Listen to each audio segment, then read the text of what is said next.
to YouTube. I can't fucking stream. Fuck. It keeps cutting and going back into YouTube. Then I gotta fucking go press the thing. No. Something's wrong, guys. It won't stream. I'll try and fix it later. Now I'm gonna go vertical. Fuck you, YouTube. Happy Monday, Monique. We got streaming issues. YouTube keeps cutting. I'm just fucking around real quick. Yeah, Monique Terpsky was at my RV yesterday. Yesterday? I think yesterday or before. I just didn't live stream it. He didn't want me to go live. Okay, let's check it out. Let's see if I can fool YouTube. So far, so good. Okay. Yeah, not yesterday, but the day before. Yeah. He called me yesterday. He was at the RV the day before, though. So he was at the RV on Saturday, the day after the event. Shane B. You haven't heard what's going on, Shane B? You're going to be bummed, Shane B. I don't have cats anymore, bro. I only got one cat. I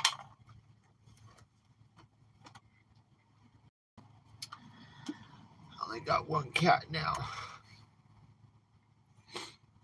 I only got one left. Because we just lost babymoon. I'm fucking crying every day. It's so sad.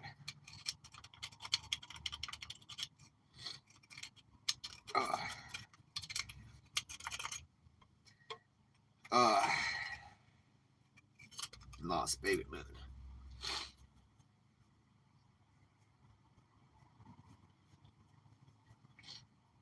Babymoon had to be put to sleep a little over 2 weeks ago. She's having terrible upper respiratory failure. We'd been dealing with that for months, but then her kidneys started failing, and she went downhill quick. So she lost the ability to walk in about a week, and she was in rough shape. Couldn't breathe. Had a bunch of fluids in her belly they had to take out, and that wasn't going to stop. So we had to say goodbye to babymoon. She was in rough shape. I thought I was going to be able to save her. I've saved her a couple times already. And this is something new, kidney failure and whatnot. She was in rough shape. Her little body was terrible. So I got to spend a good couple last days with her.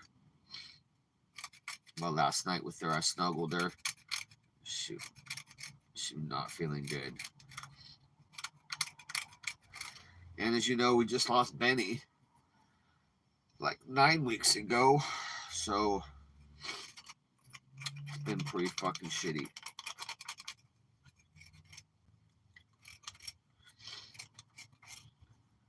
It's been pretty shitty 2 months.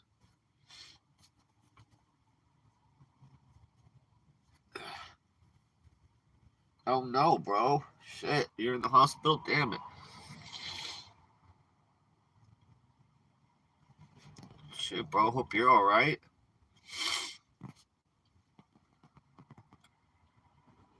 I thought I heard you saying something. What's up, Sydney? I thought I heard you saying something about that before, something in the hospital going on. I remember you saying something. I hope you're alright, bro. Fuck. I mean, babymoon's fine. Babymoon's in heaven now, I'm the one that's fucked up. I need help. I just realized that I've always had a female cat. Guys know I love cats, but I've always had a real close female to me, always at some point, in the last 20 years. an alpha female, one that really gets real close to me and is always by my side. Like a main kitty. You can have a bunch of kitties, but then you'll have a main kitty. And so I've always had a main girl, for 20 years. And Baby Moon was just so much love. So much love for me and my mom. Just got used to that, man, and that love. I love that love. And it sucks without her. I realize it's why I want little kitty love. I need a little. I know. I need to live with a kitty. It just looks much better to me with a little kitty, especially a little girl. So I'll be searching for another one. I think I'll find a really special girl, but it's going to be a hard search, I'm going to have to search the whole United States. I got to have $1,000 ready to buy her. So I shouldn't even start looking until I really have the money. I got to get that $1,000 up for her. And then we might have to drive across the United States to go find her and get her. And I just realized that's the way I like to live my life. I like being a kitty dad. I do the best when I'm a kitty dad. I do the best when I have the females. And they make me so proud to be a kitty dad. It's kind of what I want to spend my life doing. And I already knew that too, but not much. I had 7 cats like 4 years ago. So I thought, well, someday am I going to have no cats? Would I ever have no cats? And that's something I never really knew. Like now, as I'm down to 1 and no Baby Moon, I realize that no, I don't want to live my life alone with no kitties.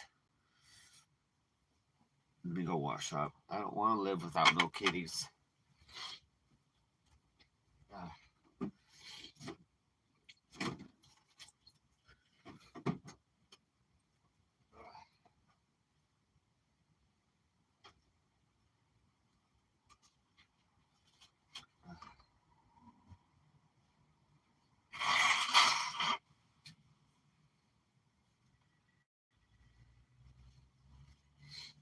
So I've been going through rough times, guys. Panic attacks and shit. Fuck. It's been rough. I wouldn't even say I'm over the hump. I'm not even over the hump. I think I just came out of shock, honestly. I'm doing okay yesterday and today. I might be over the hump of the panic attacks, but not good, Like feeling like you're not comfortable and you gotta go take a walk, you gotta move, or sometimes panic attack would be like you're laying in bed, then you think about your loved one, and you fucking can't breathe, you gotta get up and fucking move, you can't even go to sleep, it'll pull you right out of bed. This is terrible. If you know, you know. If you don't, then you're lucky you don't have them. But man, I miss that little girl. My Baby Moon was the best. Very lucky to have her. I never forgot it either. There wasn't a day that I didn't have Baby Moon I didn't forget how awesome she was and be so proud of her and fucking grateful. That never happened. I cherished every single day I had with her. I kissed her and chewed on her so much snuggling and so much fucking kisses. I have thousands of kisses on Baby Moon. Every day with her, I mean, it was like fucking heaven.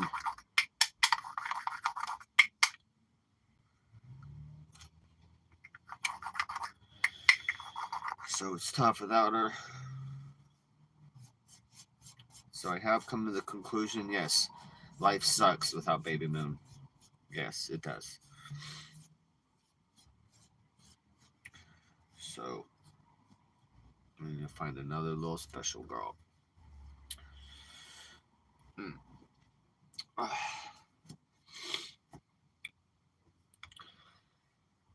Oh.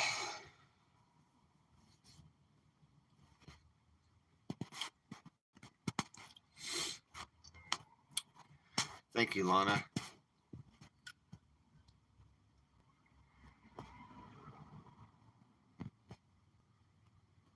Thank you, Aunt Pearl. Uh,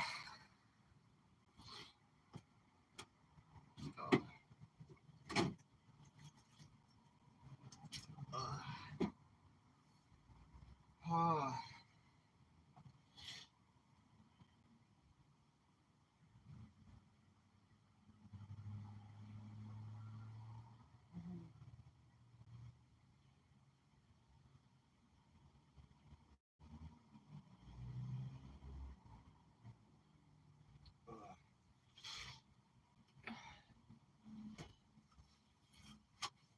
I went to church yesterday. I couldn't stream it. I went to church. I had a good time.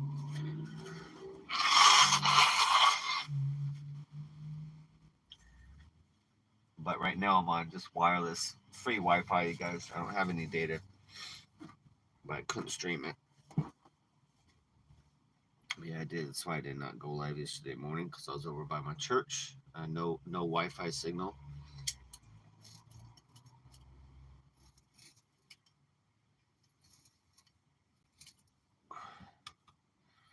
I'm gonna go get some weed here pretty soon too. Weed's helping me definitely get through this. I did the RV oil change yesterday, guys. I did not film it.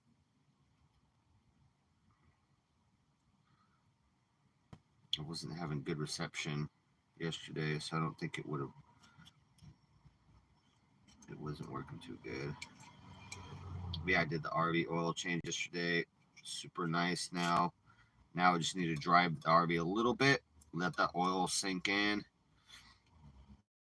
and I'll be ready for my $130 smog test.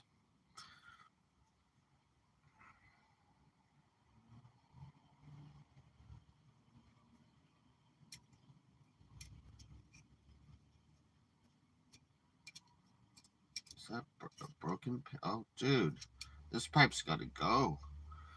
This pipe has broken in there. Shit.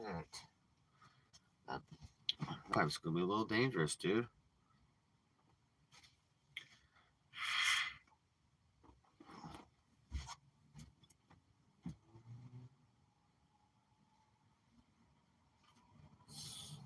Okay, that's the last toke off this pipe then. Buy another pipe. It's broken the bowl. It's broken the bowl, so that means there's gonna be glass inside there. Broken glass inside this. It won't get past the resin, but still. New time for new pipe then. Yeah, church was really good for me, guys. It really helped yesterday because I've been in fucking terrible moods and terrible spaces, crying about Baby Moon. Just fucking destroyed.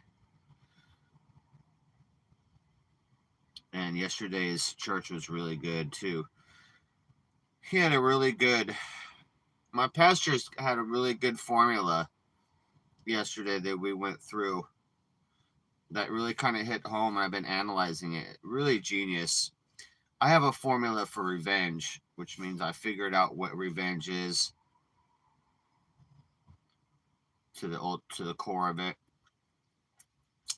So I don't need to go get revenge. But basically, look, you guys, this is the lesson we learned yesterday in church. Weeping is the same as equals complaining equals accusing. Okay, so like for me, right, my biggest pain would be losing my nephew, my older nephew, when he was 28. So I applied that. So I'm like, okay, let me check this out, because I could say how the weeping means complaining, but then you're like, how is the weeping mean accusing too as well? So it goes like this. So I figured it out. It was nice. It was a breakthrough. It's a bombshell. I'll give you an example of the greatest weeping. So the greatest pain you can feel in life is losing your kid, your own kid. That's the greatest. And then after that, maybe a normal family member after that, or your mom or dad. The greatest pain would be losing a kid. So you go, okay, you're weeping because you lost your kid, right? What is that? That's complaining that they're not there anymore. That's complaining that they're not alive and that they're not there for you anymore, right? That's what it is. You're sad because they're not there anymore, because you won't get to spend time with them anymore, and because maybe they died young, and you're like, oh, they won't get to be married, or they won't get to see their kids grow up. So that's what the complaining is, and where does the accusing come? Let's see if you guys can use your little brains this morning. Can you guys use your brains? Tell me where does the accusing come in? We're getting philosophical this morning, guys. I'm gonna fire this bowl up, and you guys tell me where the accusing is. Okay, weeping equals complaining. Sydney Cat in there using her brain this morning equals complaining equals accusing. But yeah, Sydney Cat, what would you be accusing though? Right. So let's just use my example. My greatest pain. I lost my nephew at 28 of an overdose. I'm weeping. Right. I still weep about it. That's complaining. That is complaining that he's not there, right? That he's not there for me. It's complaining he's not there for his kids anymore. I'm complaining that he's not going to live the rest of his life and become an old man.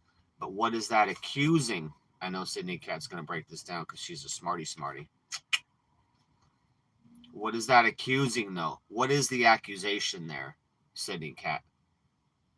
We'll use mine as example. My nephew died of an overdose. I'm weeping. I'm complaining because he's not there anymore. I'm complaining because he's not there for me anymore. I'm complaining because he won't see his kids grow up. I'm complaining that he won't be an old man. But where is the accusation at? What exactly is the accusation in that when you're weeping? It's a breakthrough. It was a breakthrough yesterday. I'm hoping this is good for me. So the accusing, I'm going to give Sydney Cat a moment. I'm going to take one hit of this pipe. Where's the accusing at?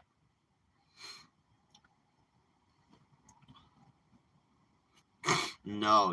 That's a good view, because that's why I like talking, because it's a totally different view.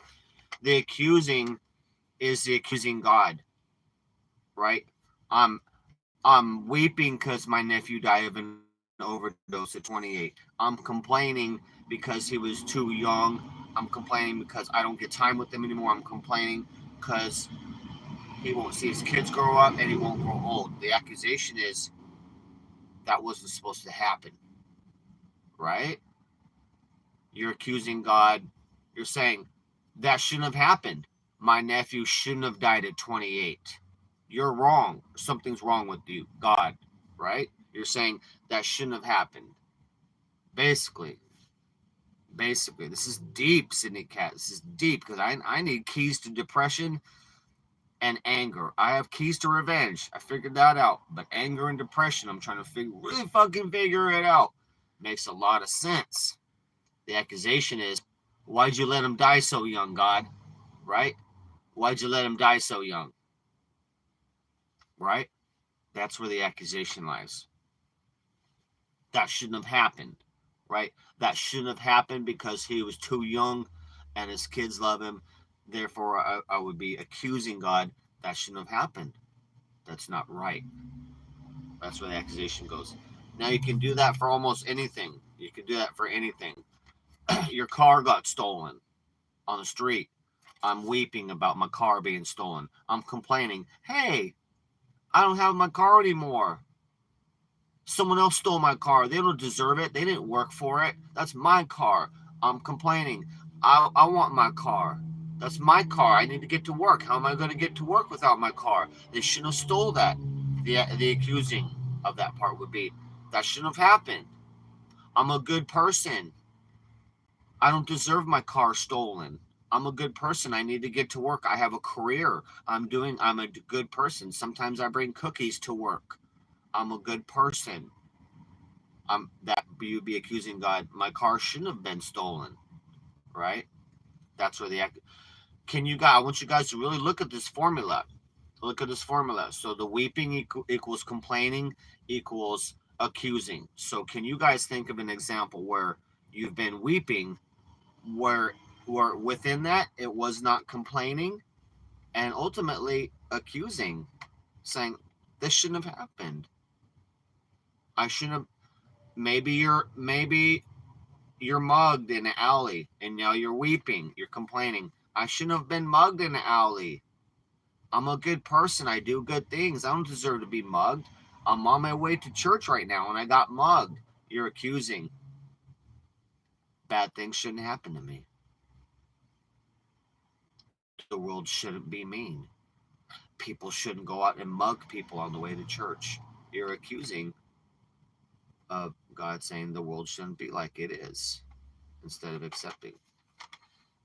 No, Chris, we're going through some philosophy this morning. We're going through a very important lesson on depression and whatnot. This is a formula right here for what weeping is, for what my pastor came up with this. I don't know if he came up with this or not, but weeping is the same as complaining, is the same as accusing, So that's what we're talking about right now. Very deep.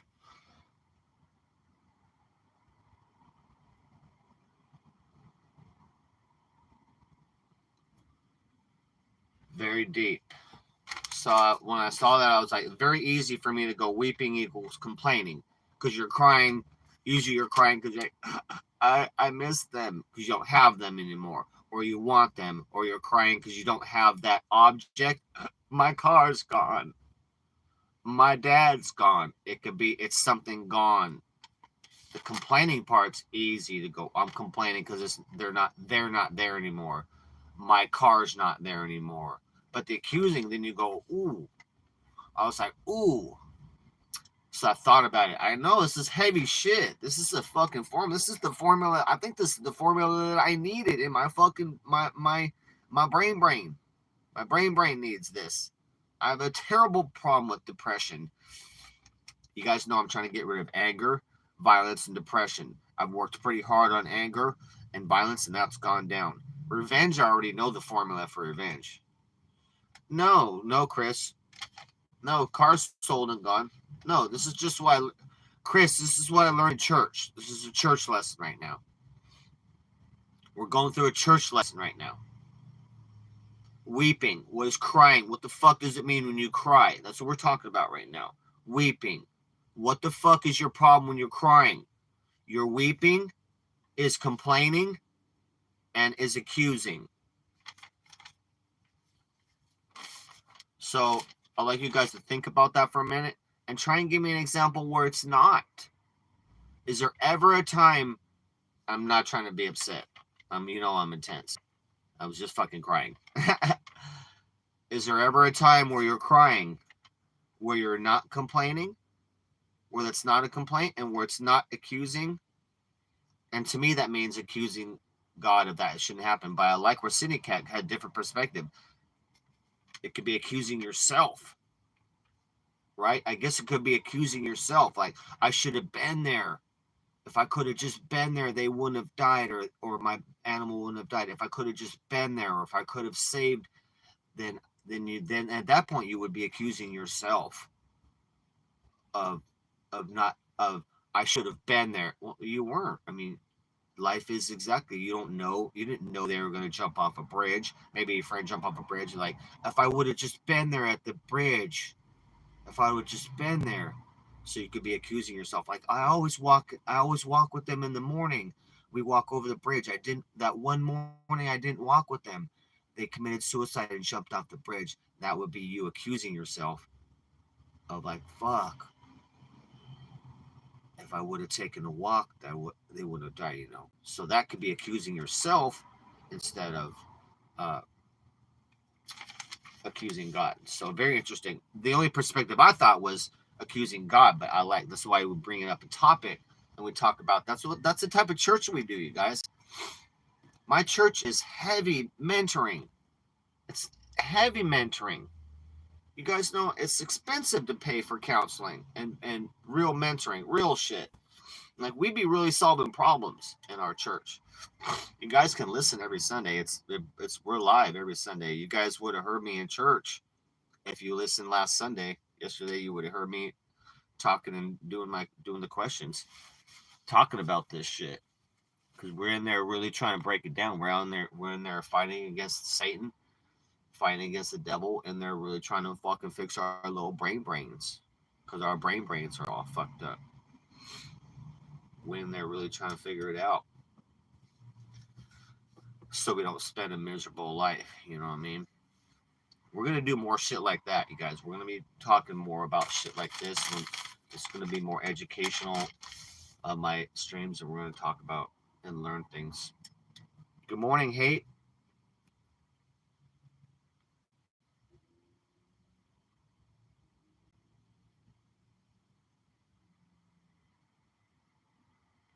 Scuds, what are you, Scuds? Scuds in chat telling me what I'm supposed to be doing. What are you talking about, Scuds? Guys should be getting ready to move. What is he talking about? What do you mean I should be? What do you mean I shouldn't be doing nothing except what I want to do? Right? There's no Darren should be doing. I should be doing nothing. You ain't my mommy and my daddy. There ain't nothing I should be doing. I don't got no schedule. I'm doing exactly what I want to be doing, on schedule, on my dreams and goals, making fucking marks, making accomplishments down the road of my dreams and goals, going exactly how I wanted to go. You know? Flawless progression. Tough ass days, flawless progression toward my dreams and goals. Like we do nonstop. This motherfucker must be a new viewer. That's all it is. Yeah, we're going to pick it up and be more positive and constructive and start doing morning lessons as well when we do stuff like that. We're going to talk in the future about what it is to be an alpha male and what is a sigma male. I'm not an alpha male. I'm a sigma male. And then there's beta male. We're going to talk about those in the future. We're going to talk about what it means to be a good man, mentoring the father. Obviously, I'm not going to be out here teaching about women. Who can understand women? I'm not a woman. I don't know. So we'll be out here discussing men's issues of the family. Yeah, I'm heavy sigma. When I looked it up, and I even made a bunch of notes. We'll do that another day. I made a whole bunch of notes of what sigma male is. That's totally me. Because people just think that there's beta male and then there's alpha male. There's more than just that. Yeah, all I know is about what I know, Sydney, and that would be men's issues. And as a man struggling through life, struggling through the big three, which is men always have problems with anger, right? And that's everyone, but men have a problem with anger. So in men's group, we always talk about anger and depression and whatnot, but anger is a men's issue. Women's might be depression, who knows, or I don't know. But in the men's group, anger is the number one thing that men deal with, and not being angry and trying to control everything, letting go, letting God do his thing, and for us men not to be angry.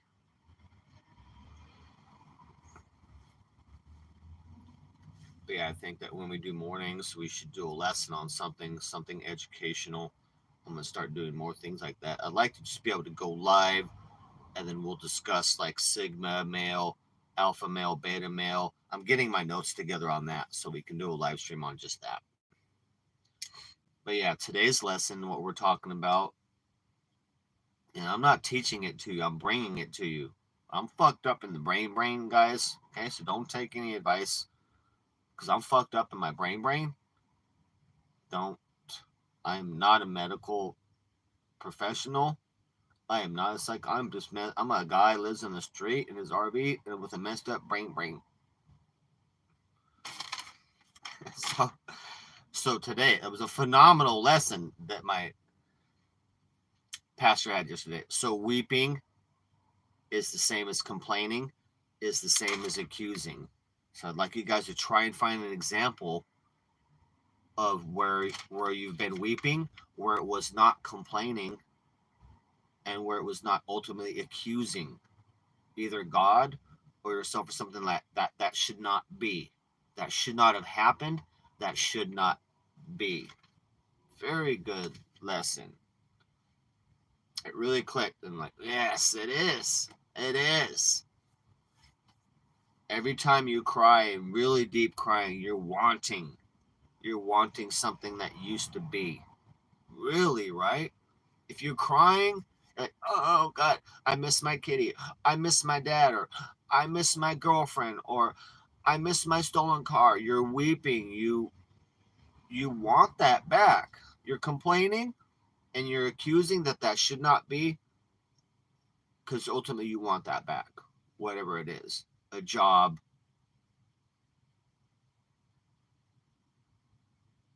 a person, an animal, your car. Yeah, the escalation. You know who really knew? You know who I learned about the escalation of evil from? You know who was my mentor on that? Ted Bundy. No bullshit. Ted Bundy taught me everything I need to know about the escalation of evil. And that was an evil motherfucker. Ted Bundy is my psychologist on the escalation of evil. He knows. Do you know what Ted Bundy said it was? You know what he said? He talked about the escalation of evil and having to watch that get worse and worse. You know what he said was common amongst all the murderers that he hung out with before he was executed?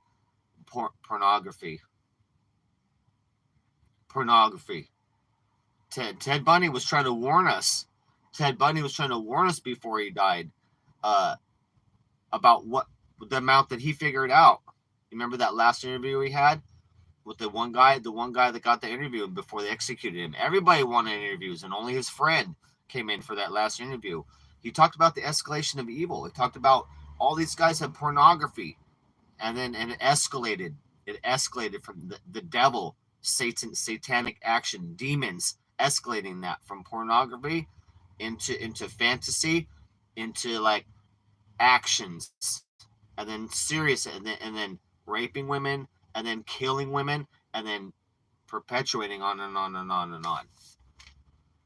So Ted Bundy explains the escalation of evil flawlessly, and that's we have to nip that in the bud. I don't remember much more about that, but if you go watch Ted Bundy's last hour of his life, that's the last hour of his life, and then they fucking execute him. His interview is the last hour of his life, his last interview, and he's dead.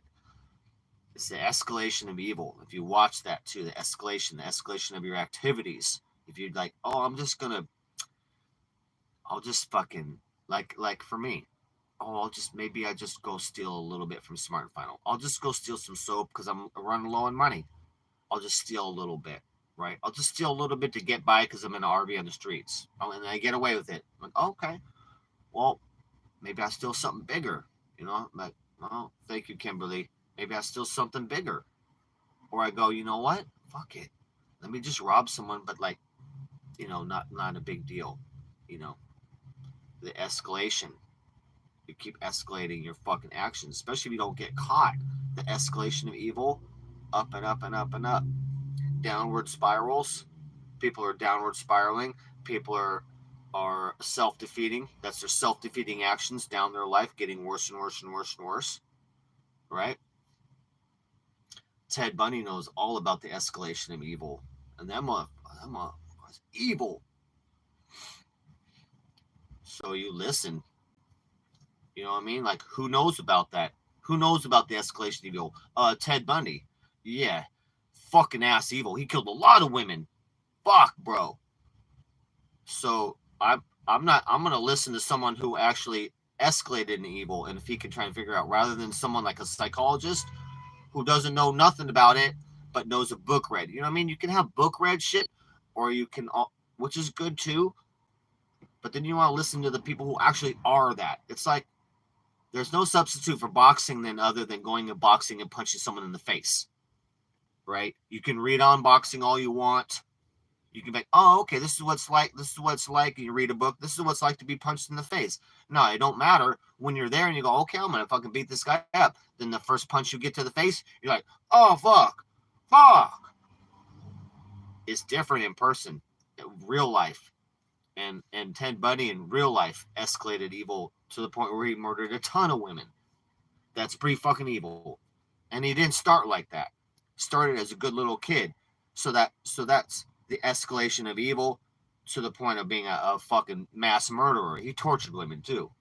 Mass murderer and torturer. So that's why I look at that and listen to him and try and see, okay, what is it with and then we all have that. The escalation of evil, the perpetuation of doing bad things. It doesn't even have to be. You can escalate yourself to a plateau and just stay in that plateau for the rest of your life, and never really try things. You know what I mean? Living kind of an evil life, but you don't get worse. You don't have a bottom. You don't go out and murder people. Sometimes you might steal, talk bad about people, and then maybe that's just how you are for the rest of your life. You didn't escalate it up. You know, still bad. So yeah, so today, you guys, if you're new in chat, we're talking about a lesson I learned in church. Weeping equals complaining equals accusing. Weeping, in that weeping, you are complaining and you are also accusing, right? Weeping, anything you could be sad and crying about. I want you to apply this and think about this. Weeping, your car gone, your mom died, your pet died, all that. It's complaining that they're not there, or that's not there anymore, or that your car's not there anymore, and you're accusing God or yourself. That shouldn't have happened. I shouldn't have left my car in the hood. I shouldn't have left my car in the hood. Now it's stolen. Fuck. You're accusing yourself there. Or you could be accusing God. Why, God? Why'd you let my car be stolen? I go to church service every day. That's my church car. Good lesson. So that's been blowing me away since yesterday. Yeah, you have to be aware of your cycles and your stuff, or you're not gonna change anything. Which ultimately means you have to be aware of reality. You have to which comes down to the truth. You have to admit the truth to yourself and to God of what you are and what you do and how terrible you fucking are. If you can't come there, you'll never change. You'll never change. Truth is everything. My first channel, Hate Goes Here. My first channel before this was Truth or Death. Because I'm all about truth or death, man. If you don't have truth, you might as well die. If you don't know the truth of the world, how can you operate? How can you operate in a world and think like you know what you're doing when you don't even know the truth of the world, right? If it turns out that the world is flat and we're on a flat earth and not round, then we're all operating in the wrong reality, and the Illuminati is laughing at us, going, ha ha ha. You guys think you're in a fucking rock floating in space that don't exist. They're all laughing at you guys because they're knowing the truth of reality, whereas the majority of the world not even operating in the truth of the world that they live in. If you don't know the truth of the world that you live in, how are you going to operate and fight and defend in the world that you live in? If you don't know the truth of the world that you live in, how can you operate? You don't even know the game. You don't even know the rules. How can you fight? You don't know the rules in the game you're even in. You're not in the game. You're being played by the game. You are the game, right? You are the game. If you're not aware of the game, you are the game. You're circling and circling, going nowhere. Circling, thinking you're going somewhere. Circling, really, you're circling down. Circling down if you don't know the game you're in. Because you're just getting older. Not knowing the game you're in. The game you're in is a game of good and evil. It's very easy. Satan versus God. That's the game you're in. You guys better know the game you're in. You don't have a chance if you don't. Most people, even if they know the game they're in, they don't have a chance. Are you kidding me? Fighting Satan and demons and all that shit. Just like G.I. Joe says, and knowing is half the battle. Right? G.I. Joe is right, guys. No, and knowing is half the battle. It's only half, right? It doesn't say just because you know it, don't mean you're gonna fix. Just because you know that you're violent, right? I know I'm violent. I know I'm angry. I don't know why. Doesn't fucking give me the answers of why. Knowing is only half the battle. You need to know it first, though, right? If you don't know it, you ain't battling shit. If you don't know that there's Satan out there, you have no defense because you don't even know it exists. If you don't know that there's demons out there fucking you up, you have no chance against them because you don't even believe that they exist. And for them, they go, flawless victory. They go, flawless victory. Another fucking victim. You know what I mean? They just stole your soul because you don't even know they exist. You don't even know Satan exists. You don't even know the story. You don't even know real shit out there. And they go like this. Flawless. Flawless possession. They go, thank you. That's a flawless possession of your soul. Thank you.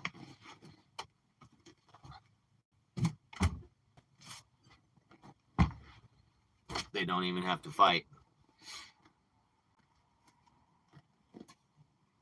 But yeah, today, such a good lesson, guys.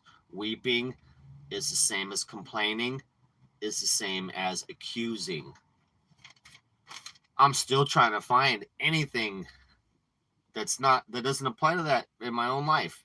All of it. And I went through the worst, like the worst weeping. Okay, my nephew dying, right? My nephew, then my sister dying, and then all my kitty cats, right? And then my mom going disabled and into dementia. I got plenty of things to cry about. I lost fucking 8 cats. I lost 8 cats in the last 5 years. I got a lot to cry about. None of it goes outside this formula. All the weeping has complaining in it, and the complaining is the accusing. That shouldn't be. It's amazing. What's up, Gold Girl? We're up doing philosophy. This is a lesson in my church yesterday that the pastor had.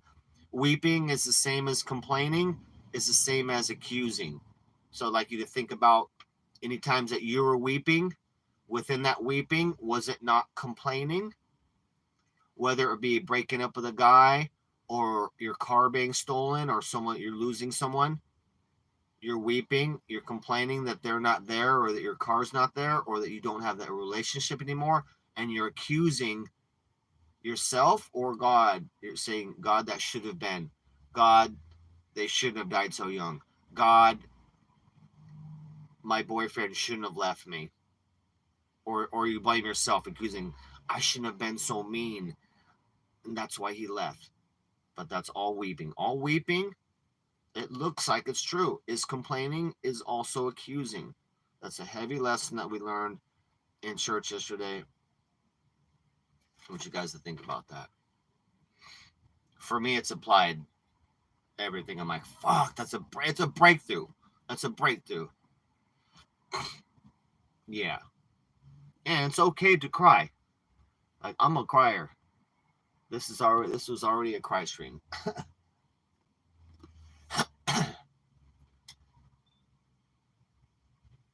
Why is there a countdown timer? Why is there a countdown timer on my live stream? It's all 2:35, 9 seconds, 8, 7. Am I going to blow up? You guys, why is my live stream counting down from 2 hours and 35 minutes? I don't know. I might blow up or something. Jesus. We had some weird phone shit going on this morning.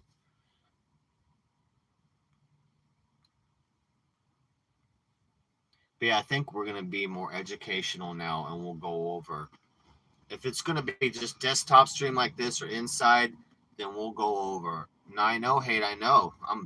I've cried forever. I cried for 1.5 years after my nephew died, bawling every day. I finally had to have a breakthrough around November, December, right before I moved up here. you know? And I know it's not right. I've been making good progress. That's why my church, I make good fucking progress. Progress I can see. The anger inside, the violence that wants to come out, that has gone way, way, way, way down. It can still come out though. But yeah, the bottom line is my church and the mentoring has made great progress. Being there in person. I know. I know. I know. Trust me, I know all about crying and missing. I love so deep, you know what I mean? But crying for a year and a half, definitely not fucking good. Love is crazy, you know what I mean? Love is crazy. You miss people, you miss your pets. Love is so deep, and then the more that you love, the deeper the pain is. It's like equal ratio. It's how it is. You can't fucking love deep. You can't love deep and not be weeping when they're gone, whether it be a pet or your animal or something. Like, you cannot love deep. Now it just depends how long after that. You know, I cry too much, so I've been working on not dragging that out for so long. Like, okay, maybe a month or two, but after that, there's got to be some resolve. So that's what's so important for this lesson yesterday, is because I got a real problem with weeping, with sadness. I figured out I figured out uh, revenge. I figured out the formula for revenge, but I'm trying to figure out the formula for anger, and now I know for depression. I literally have the three word formula that works for depression. That is it right there. Every time you cry, you're complaining. And every time you cry, you're accusing. Pretty much. I was like, damn, that's deep. I was like, fuck. I even talked to my pastor after that. I talked to him about it and go, that's a breakthrough. And he learned something too, because I gave a lesson on that as an example. And he's like, oh, yeah, yeah. Pretty deep, though. Pretty deep. You guys, you should tune into my church. It's every Sundays at 11. I think the website's Bond or something. Look up Jesse Lee Peterson Church at 11 a.m. It's broadcast live. He always has like 1,000 or 1,500 people in chat. And you guys will hear me every Sunday. Usually every Sunday I'll be talking, saying something. Last Sunday was great. It was good. I talked a couple times and it was good progress.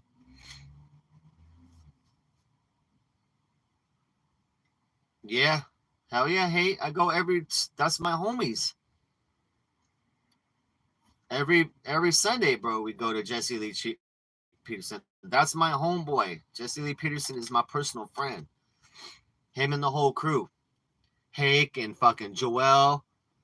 Everybody, bro. Those are all my friends. Anchor Baby.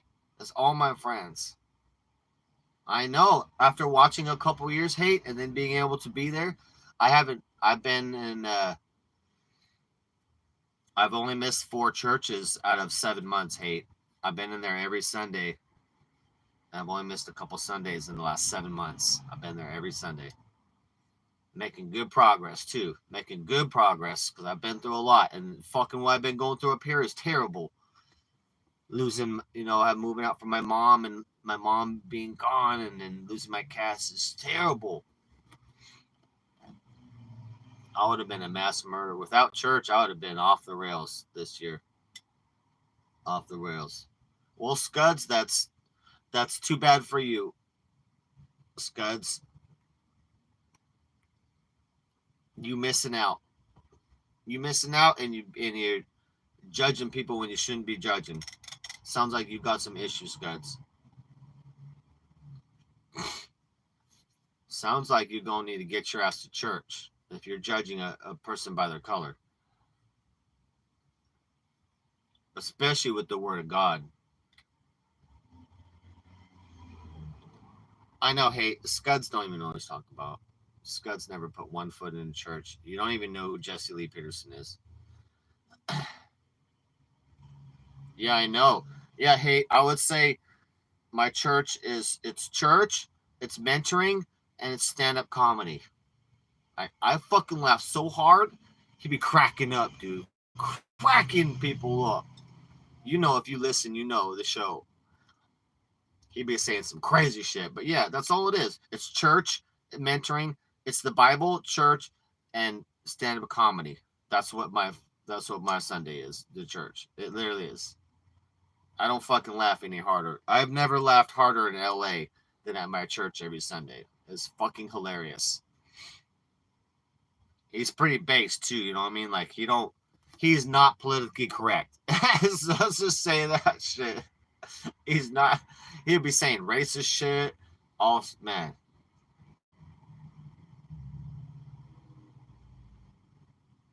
Yeah, thank you, Shane B. I know. Baby Moon would want me to be fucking kicking ass and taking names out here, and that's what we're doing. I'm still fucking. I'm eating. I'm still eating. That's a miracle that I'm not fucking dead in the hospital with no eating, and I'm still working on the RV, working fixing things, and I'm still pretty good attitude. So all those things are not usual for me. So that's good. My first Cornish Rex I lost. I cried for 4 years or so, a lot of years. It was terrible. I had trauma for 4 years. And Baby Moon, I like Baby Moon more. So I've done phenomenal, really good dealing with this. Yeah, you got to watch them, Sydney. And then on Sundays live, you can hear it live, and then you'll hear me in chat. You don't see the audience. So on Sundays when they film, you only see Jesse. You don't see the audience. And the audience is not big. We only had 20 people and 20 people, like maybe 25 people maximum Sunday.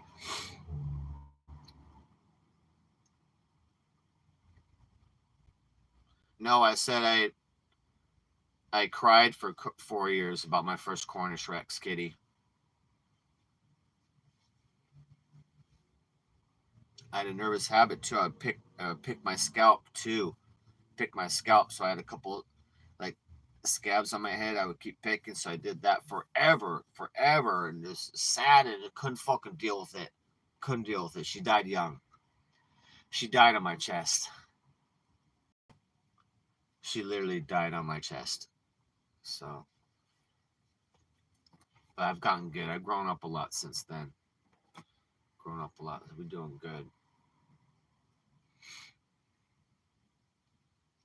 But I have realized though, I do like a little baby girl kitty in my life. I do like that. I don't want to spend life without a little baby girl kitty.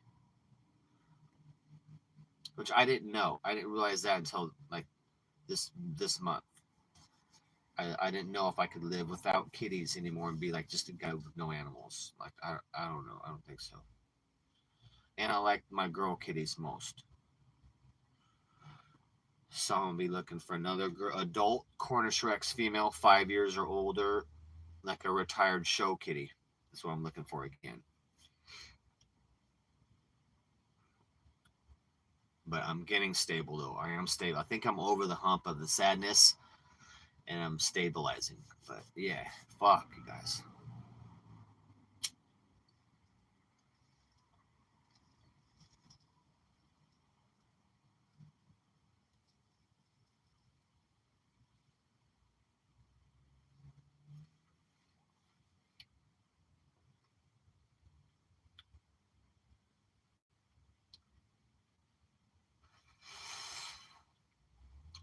And with the help of you guys too, being able to talk to you guys as well helps. When my sister died, I was so bummed out. That's why I had decided to go full on my channel. My sister died 4 years ago, and I decided to become social,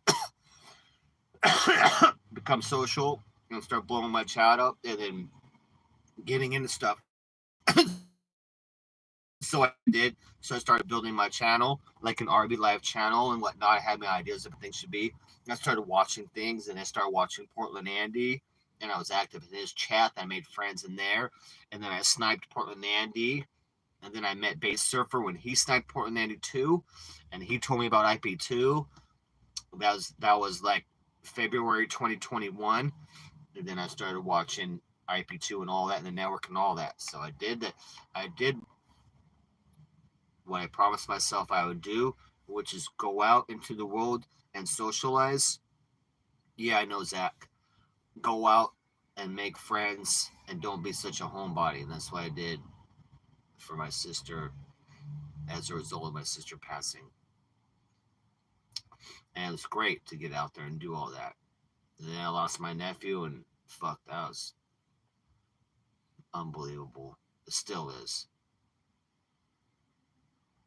So it's been good that I have my YouTube world, my live streaming world is good. And some, like I said, some people I visit, some people on chat I visit and see in person in real life, and some not. That's okay. But yeah, it's helped. It's helped having. Gotta have a little network or community to go through things with.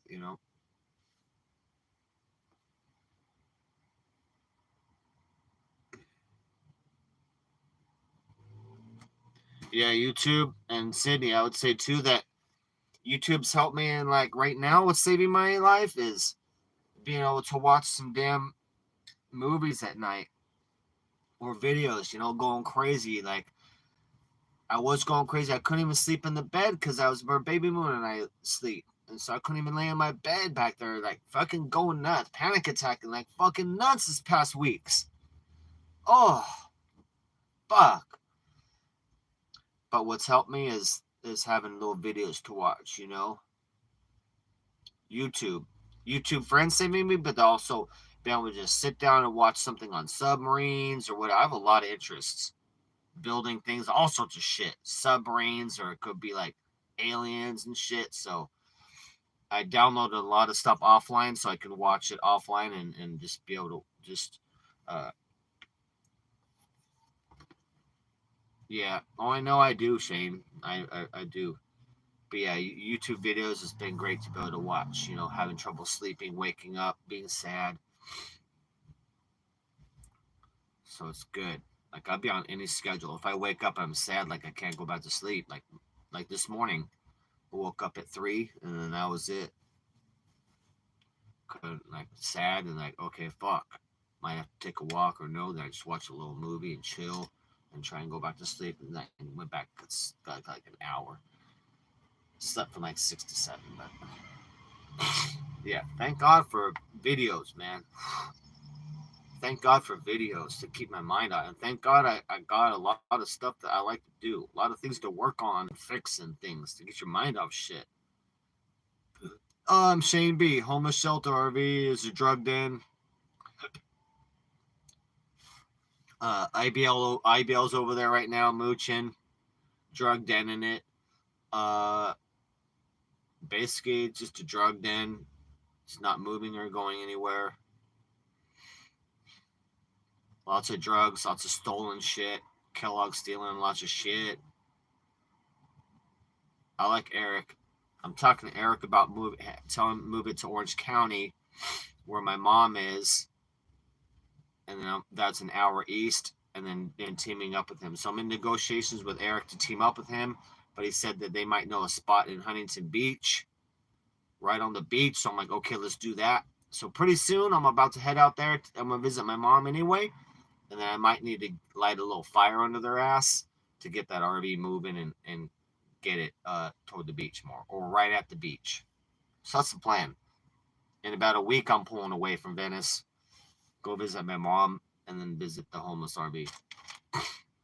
But I have a couple little delays, but it's happening. And it's okay. I'm not on some big schedule.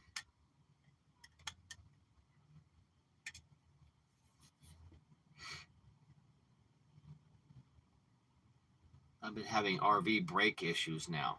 So right now, my right front brake is grabbing really bad on and off. It's terrible. Yeah, base surfer. Yeah, he knows. That's what I said. Like, is this what it is now? Content is just filling the RV with a bunch of meth heads and fentanyl junkies.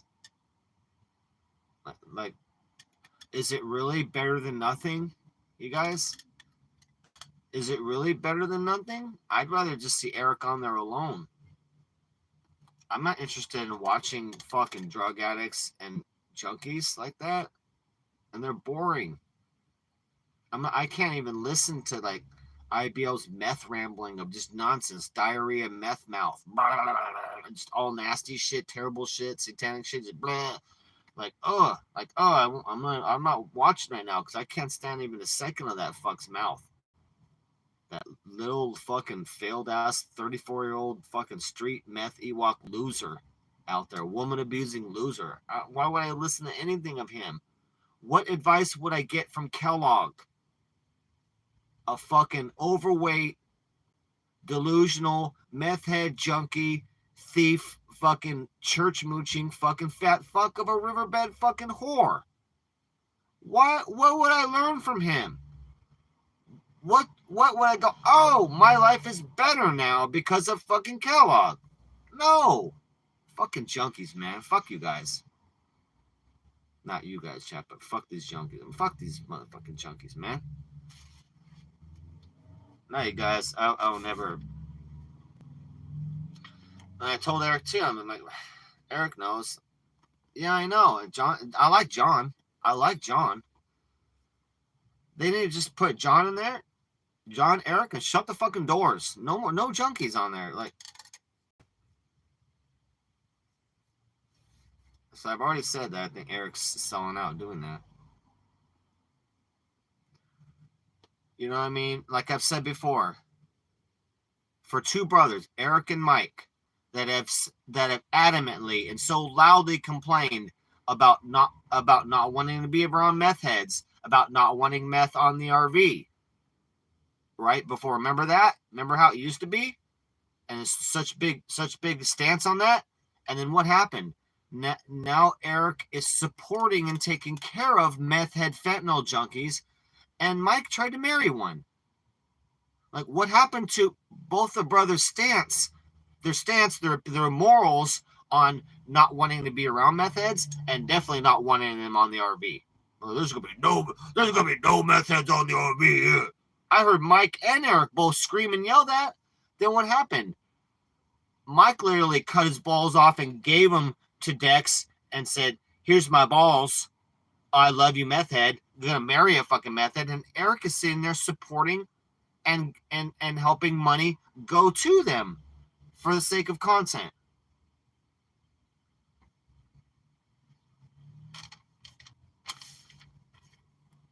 They both have a mother to take care of right now at a home with emergency situation. And I know Eric does. Mike doesn't. Eric is handling that. But still, I'm gonna also try and tell Eric, is that the best you can do, bro?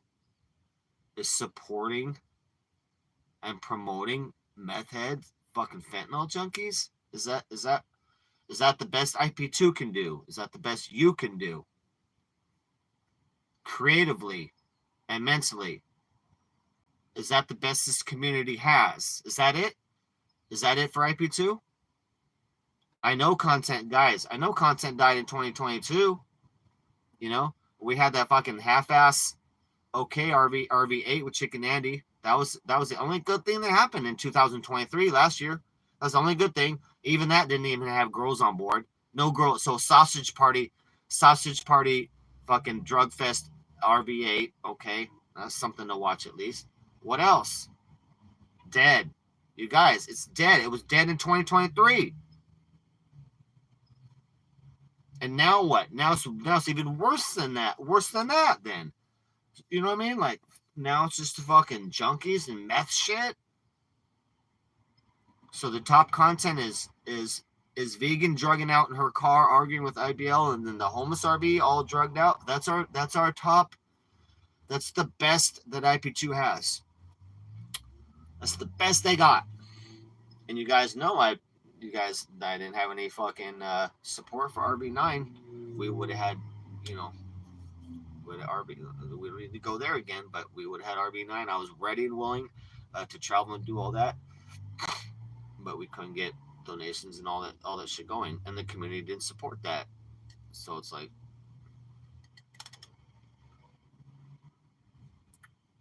that's why I'm just focused on doing my own thing, networking my own stuff, and still attached to the communities, Kick and iPad too, but then doing my own thing. Said I'm not. They're not gonna do any content, nothing exciting. Kick's not doing anything exciting.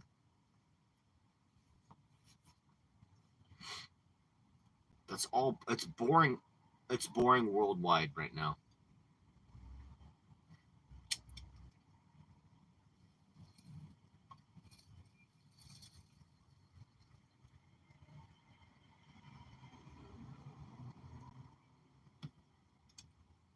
Hunger Games, boring, all fucked up,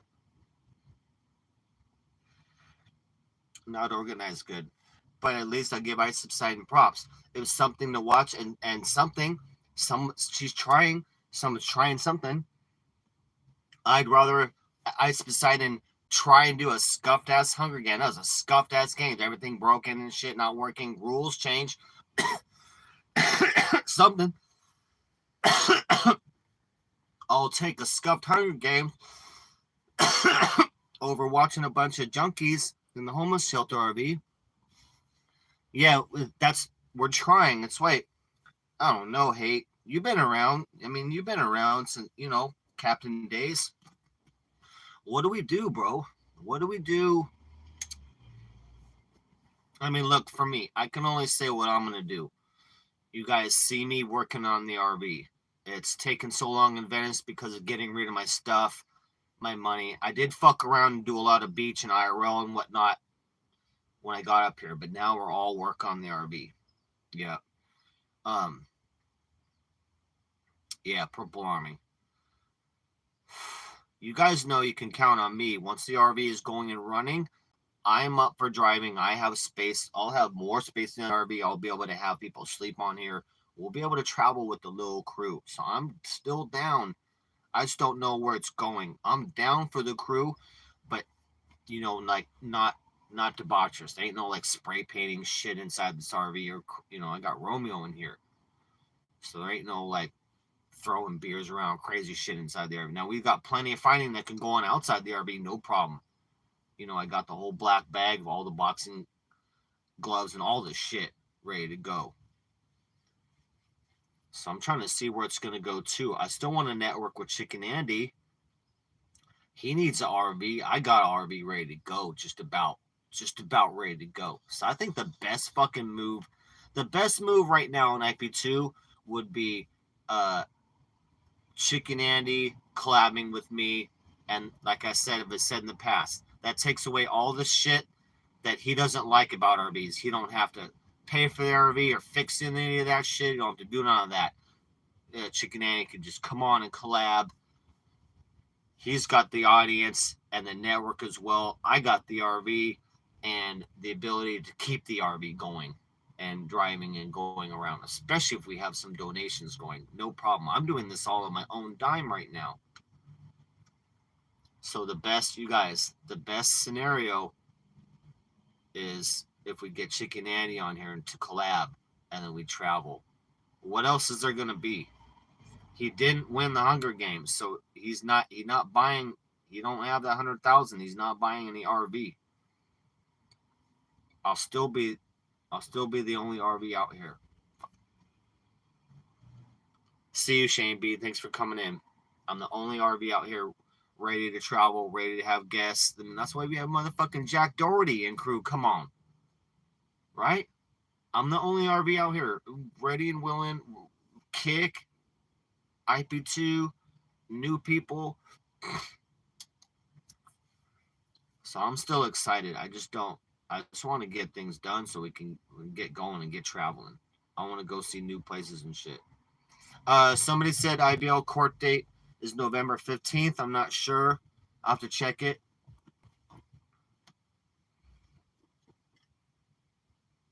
I still got to go give some evidence and whatnot to the case. I gotta go drop off the evidence of doxing, immediate doxing, and then I also have to show pictures of the damage of the door to my door, and also a bunch of sprayed mace that's all over the side of the RV. A bunch of drops of mace.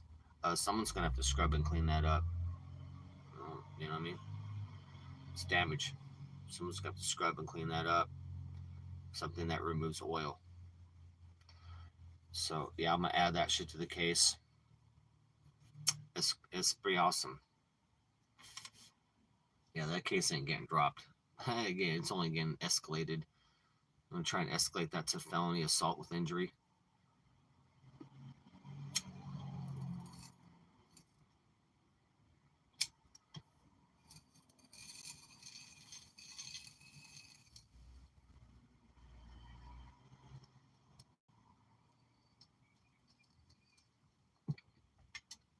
Oh, now I'm out. That was just like I just had scraped out a little shake from my grinder, and then a tiny little bit of resin.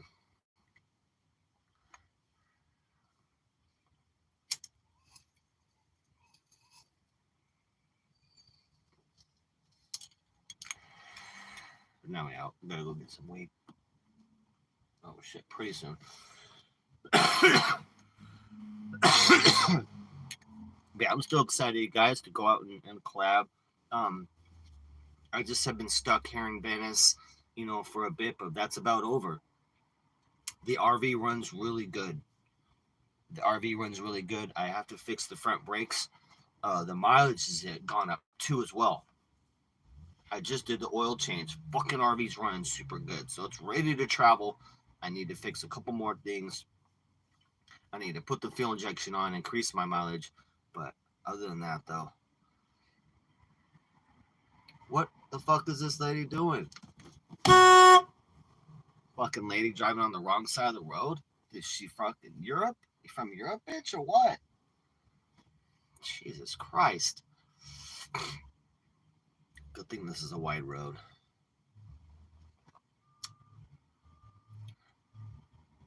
But yeah, my next plans is, like I said, to go east an hour, visit my mom, and then that's where the RVs, it should be moving, the homeless RV, and then kind of see what's up from there. I need to work on some stuff, stay in this area.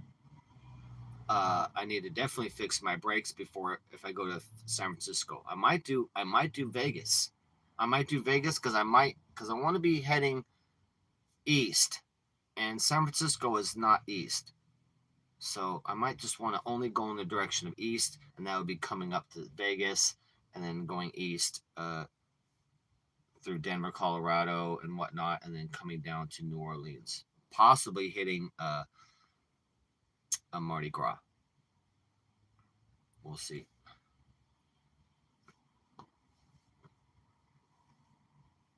Yeah, but we'll see. We just take step by step. So about a week or so, we're gonna go east. We're having a little bit of delays right now. I lost my debit card, and so that's delaying some shit right now.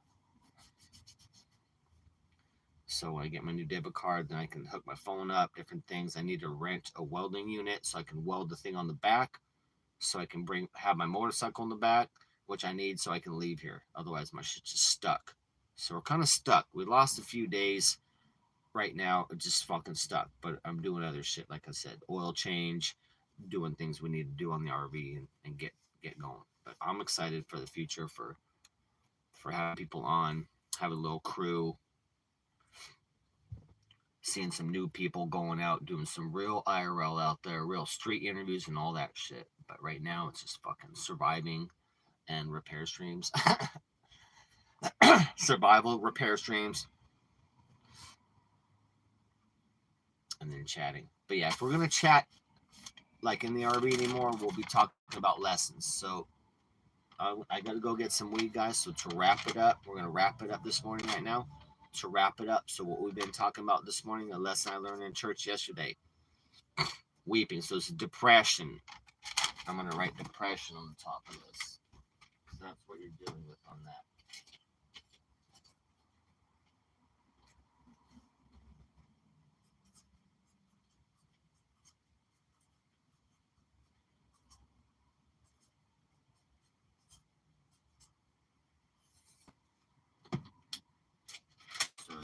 So it would be like, that's dealing with depression, because I'm trying to get rid of anger, violence, and depression.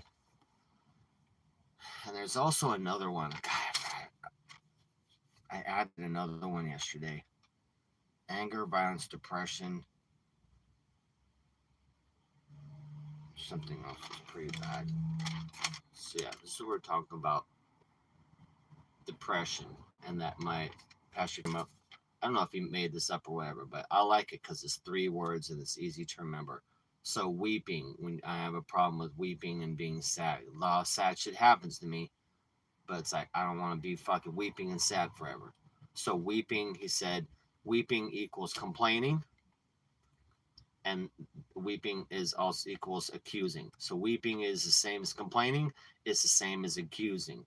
So think about any times you're sad or weeping or whatnot, whatever the reasons were, whether it be the loss of a person, a child, a pet, or your car, or your job. Think about the weeping. When you were weeping, was it not complaining, right? I want my job back. I want my person back. I want my kitty cat back, right? And then also mad and could be accusing. So I'll give you an example for me. I lost my nephew, so I'd be weeping, right? Also complaining. Why, God? Why did you let him die? What? He's too young at 28. Complaining, that's too young. Complaining, he'll never see his kids grow up. Complaining, he'll never grow old with me, right? Weeping, and I'm complaining. Many complaints for that. Then the accusing is the real catch. I was like, okay, but what am I accusing? When I'm complaining there, he'll never see his kids grow up, or he'll never grow old and die. You're accusing God. At that point, I'd be accusing God of things aren't the way they should be.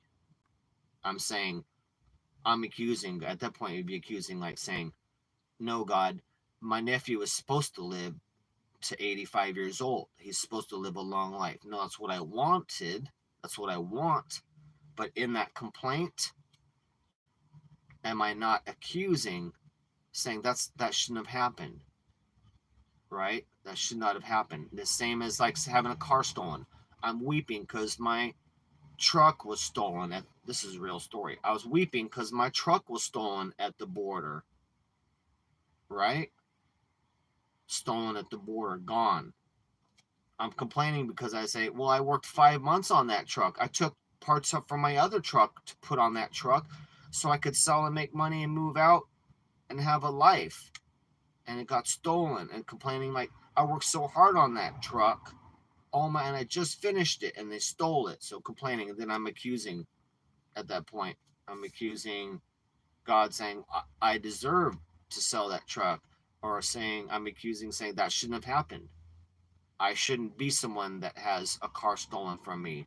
That shouldn't have happened. That shouldn't be a reality. And in the basics of that, you're saying the accusation is that shouldn't be a reality, God. Whether it be a kid dying, car stolen, or your person breaks up with you, you're accusing, saying that shouldn't be reality. That shouldn't have happened. Not fair. Not that shouldn't happen. So that's what the lesson, that the breakthrough. For me, that's a breakthrough. Because when I thought of that, I'm like, okay, is there any time where I was weeping, right? That it wasn't complaining, and that complaint ultimately being an accusation, saying to God that shouldn't have happened, or saying to yourself. You can also be accusing yourself. I shouldn't have parked my car in the bad area. Damn it, why did I do that? Why did I park my car in a bad area? Now it got stolen. And you could be complaining, going, I shouldn't have had my car stolen. I'm a good person. I go to church all the time, and I walk. All I do is walk old ladies across the street every day. That's my job. And accusing, saying that shouldn't have happened. I parked my car in a bad neighborhood, but that shouldn't happen. You could be accusing yourself or someone else, or you could be accusing God of the original weeping.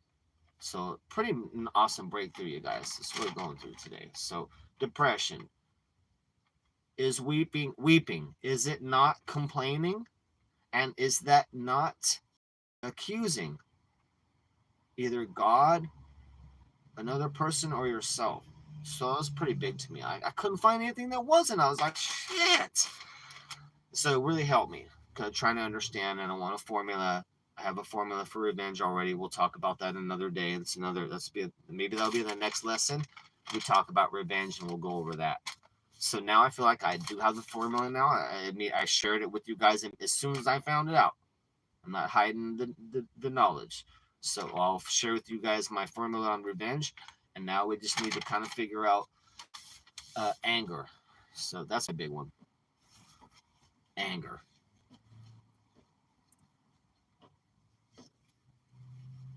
So I'm looking for a formula for that. But I've been working on that, and that's been declining on the heavy decline of my anger, violence, and depression. Heavy decline. And a lot of it's from going to church. For me, that really helps. Being in church and in person. And why wouldn't it? Of course it does. Just like going on a nice walk, it's always good for you. And always nice to go on a nice walk, clear your mind, good exercise. It's always a good idea. Like working out, eating a good meal, that's always a good idea. It'll never not be. So you guys are probably going to wrap it up. I got to go get some weed and cut this stream and get some shit done today. And then I'll probably go live again in a bit or later on. But maybe we'll talk about, if I do, I want to kind of, like I said, I want to do purpose-built shit. So it's going to be lessons or stuff that we talk about now, focused on men's issues and family issues, but also open topic. You know what I mean? We could be talking about, relationship shit, or we could be talking about Area 51, different shit like that, whatever. What's up, Irish? I'm just about to cut, but basically what we did today, bro, we're dealing with the lesson I learned in church, really is depression, and we're talking about weeping. So has there ever been a time that you were weeping or crying that was not complaining, and that was also not accusing? So my quick example was my nephew passing away, crying about that, complaining that he's too young, he shouldn't have died, complaining he'll never see his kids grow up, complaining I'll never get to grow old with him. And then the accusing part of that would be saying to God, he shouldn't have died young. He should have lived till 90 years old. Accusing God, saying that shouldn't be my reality. That shouldn't happen to my family. I don't deserve that. He didn't deserve that, and all that. So that's really accusing. But it also could be your car being stolen. The accusing could also be someone else complaining and accusing someone else of that weeping is responsible for that, or yourself.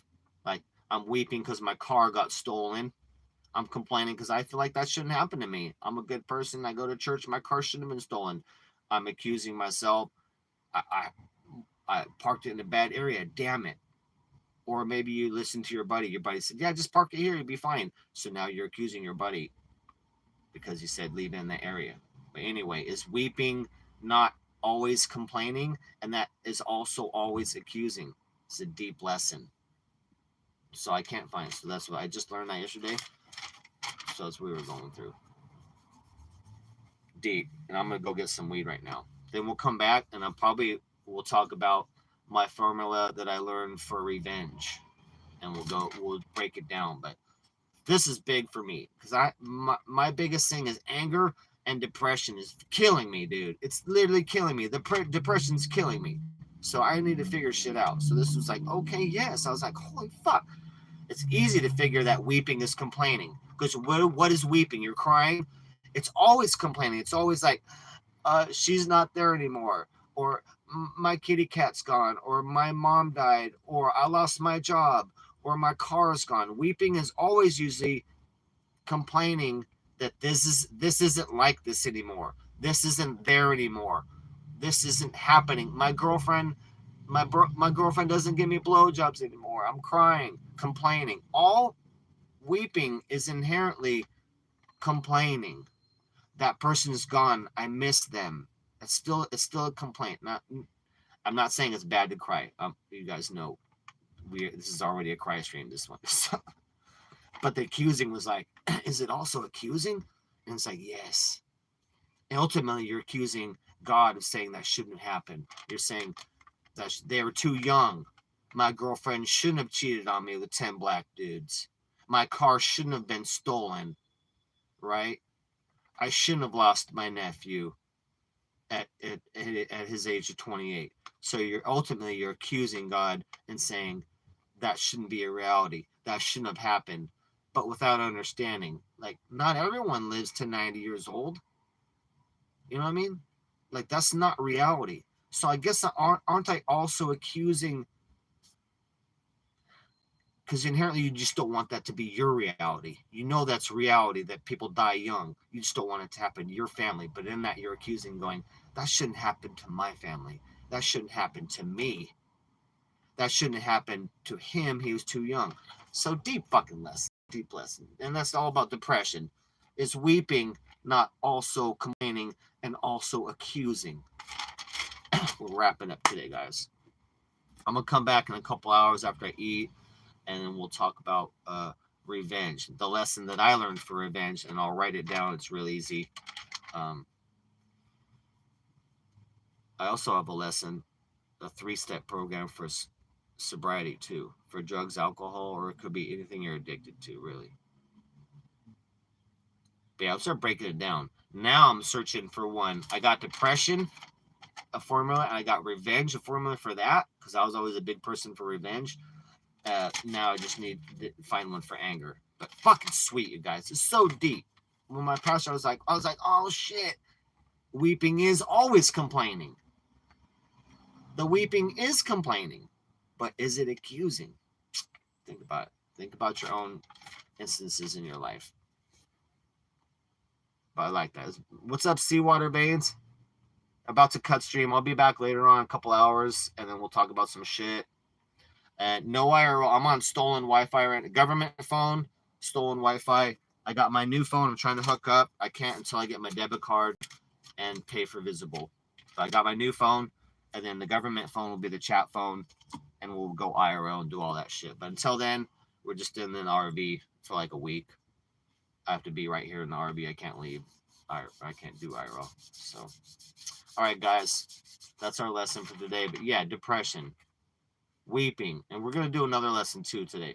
Weeping, is it not complaining every time? And is that not accusing? I haven't found one in my own stuff. I'm like, no, it's all of it is. Yes. I can't think of anything. I thought the biggest one, losing your kid, that's the worst pain. And then losing your family member, and then losing your mom or dad, and then losing your friends, and then pets. It depends. Pets might be above your friends. It depends. But I thought of all those, and then all the way down to like just superficial, losing a car. I've lost all that. I've lost all that. I've lost all that. So I'm like, shit. Yeah, you never get over it. But we're not talking about that part. We're talking about though the weeping and not having to cry forever. You know what I mean? This is a formula to help you not be sad forever and be someone that cries for you, like me, cries for years and it can't stop, can't get over that shit, can't get over it, and you don't want to, and you know what I mean? So a lot of times our culture is ingrained that if you don't cry, you don't care. And that's the biggest thing that really, besides this formula, is that in your own mind you think, if I don't cry, I don't care. We're trained in our culture to do that. So am I. And I'm like, that's bullshit. That doesn't show that I care. Like, if the real showing that I care would be me going out kicking ass. If I lost a family member, I'm not caring by crying forever. That's just me being devastated, not knowing how to deal with it, right? If I'm really in a good state of mind and caring, then I go out and kick ass and take names, because my nephew would want me to go out there, kick ass and take names, because he knows how I am, right? He knows how I am and that's what he would want me to do. Not crying for which I did a year and a half, uncontrollably. Like, you know what I mean? So, but that's me not knowing how to deal with it. And so that's what part of this is, man. So weeping is always complaining, which is good to understand that. That's the nature of that. All weeping is pretty much complaining, but it's also accusing. Ultimately, you're accusing God, saying that shouldn't have happened. This shouldn't be a reality. I know it's a reality out there, but shouldn't be a reality to me or my family. Kind of would be the accusing. But they're pretty deep, dude. Fucking good lessons. Yeah, my nephew was my kid. Then my nephew's my kid. Yeah, I'll never get over it. I'll never get over it, but don't have to be crying every day about it. And I do need to be able to be functional and go out there and kick ass. And I talked to my younger nephew about that too as well. So it helps to have family members to talk about it. But yeah, dude, losing a kid's the worst pain. Losing a kid's the worst. But you can go through life. You can be happy again and go through. But you'll have some sad days, but they should be a small fucking percent, small percent, 1% of your days or less should be spent crying. If you're gonna put a percent on it. Yeah, my pastor believes in not taking pills or any of that, but to just feel the emotion and let it pass. Not to run from it, but to run toward it and to deal with it and let it pass. Deal with it, deal and accept the truth and deal with it. And he's also big about thoughts. All thoughts are lies all the time. You don't believe any thoughts. It's the thoughts that go by, and then you grab those, and those create the emotions. So you don't. So you stop. That's a whole nother lesson we'll have to talk about. Thoughts and not being controlled by them anymore, and so many thoughts put in your brain. Uh, the majority of the thoughts going through your head are from demon, even if you're saved or not, are demons and demon influence. Satan thoughts going through your head. This sounds just like your voice or just like you. Even if they're good thoughts too as well, it can be still the same. So that's been big. That's been a big thing is standing outside the thoughts. And now I stand outside the thoughts, and to me, it looks like I'm looking at myself about 10 feet away, and I see a stream of thoughts about 3 feet above my head going, and I do not, they go through, and I let them go. Something I can see, but I don't grab on. You don't grab on to those thoughts, and now be sad about those, or grab onto those thoughts, and now they fester inside, and you're mad about that. So it's about seeing the thoughts go through like this and let him go and let him pass and not be affected by him, not grabbing onto any of those, which become emotions. All emotions mainly start as a thought, right? It's a thought, and then that becomes an emotion, and then you can grab on that and stir it, and, and now you're angry all day. Or you can just have that thought, maybe a quick emotion, boom, and let it go, and then let it go. You don't grab on, you don't pull it down, if that makes sense. That's a whole nother lesson, though. But yeah, today, that's it. Weeping, is it not complaining? And is it not also accusing yourself, others, or God? Ultimately, God saying this shouldn't be a reality. All right, I'm going to get some weed. I'm so hungry right now. I'm going to have some hot dogs when I come back. Maybe I'll start streaming and come back. I have to make a phone call or two, and I'll go live. Yeah, Sepito, I lost babymoon. So I lost Benny 9 weeks ago, and I lost babymoon 2 weeks ago in 3 days. All right, you guys, I'm out. I gotta go. I'll come back in like